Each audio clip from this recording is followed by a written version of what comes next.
Yes, times were changing.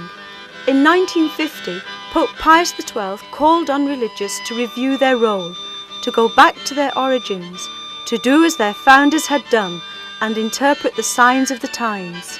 The call came more forcefully in the Second Vatican Council, opened by Pope John XXIII in 1962. It came again in Pope Paul VI's encyclical Populorum Progressio. And louder still from Latin America in 1968 in the Medellin documents. And the first one now will later be last, for the times they are... Religious were called on to make a positive option for the poor. As Latin American bishops woke up, shockwaves were felt throughout the universal church. The response of the sisters in South America was swift. Sisters changed direction and went to live and work side by side with people in the shanty towns of Buenos Aires, Santiago and Lima. Special general chapters of the congregation were held in 1968 and 1969. The chapters examined all aspects of the sisters' lifestyle and mission. This brought about drastic changes. Leaders looked to the signs of the times. Sisters were called to personal renewal. Community lifestyle was reviewed. Sisters withdrew from cherished works. Large buildings were relinquished.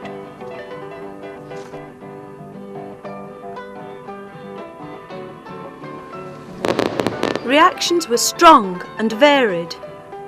Dismay, anger, anxiety, excitement, hope, enthusiasm. A new vision of religious life was emerging. The road was unclear, for some unnerving. For you who walk, there is no road. The road is made by walking. Looking back, you will see the path you will never tread again. For you who walk, there is no road, only a mirage in the sand. In the 70s and 80s, many sisters left the congregation and few joined. Serious decisions had to be made. Should the sisters withdraw into self-preserving security and so fade out of existence? Or should they, like Elizabeth Prout, go forward in hope? Courageous leaders chose life.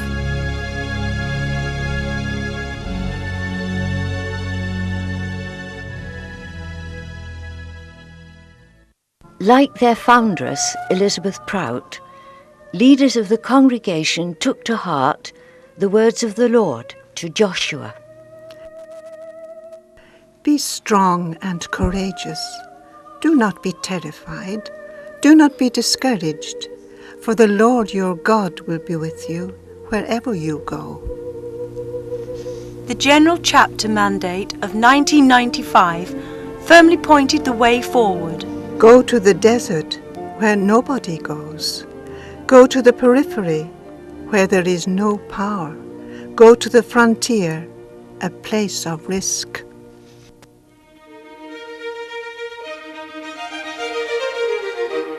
In the third millennium, what are the Sisters of the Cross and Passion about?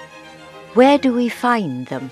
We find them with marginalised people in England, Ireland, Scotland, Wales, Papua New Guinea, USA, Jamaica, Argentina, Chile, Peru, Botswana.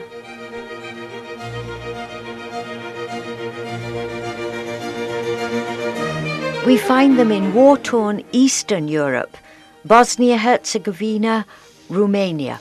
We find them at the heart of reconciliation in Northern Ireland.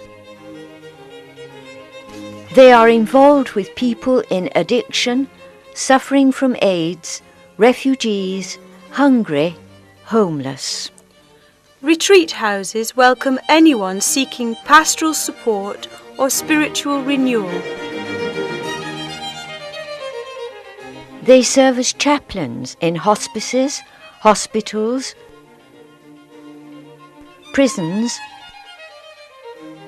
universities, schools. They are involved in community development, ecology and green issues.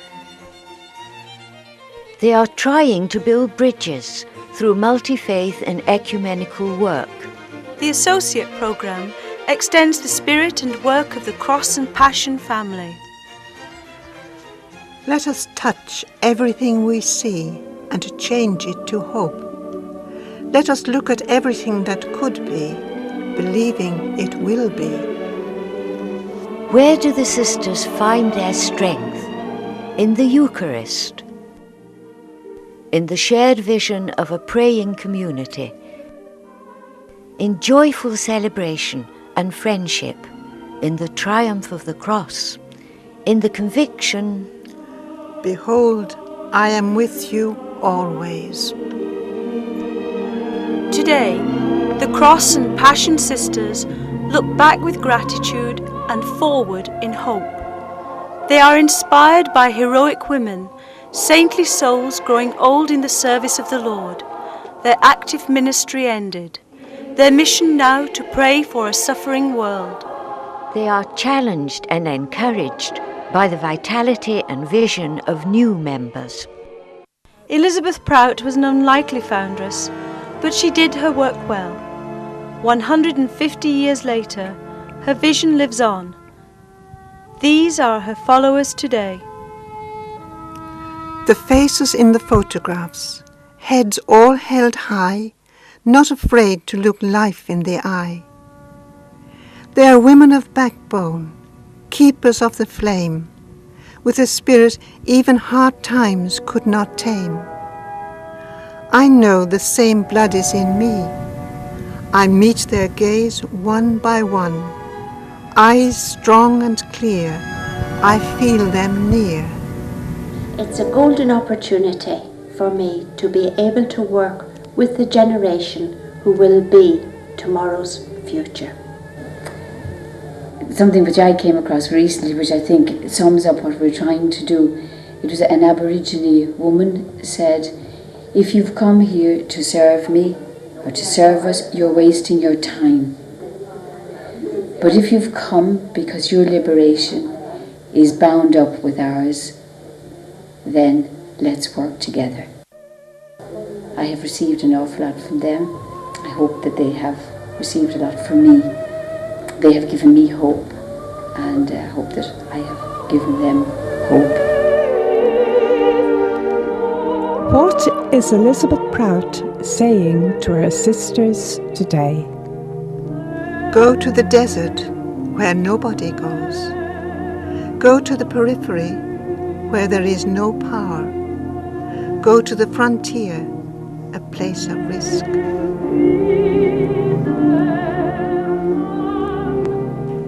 May the passion of Jesus be always in our hearts.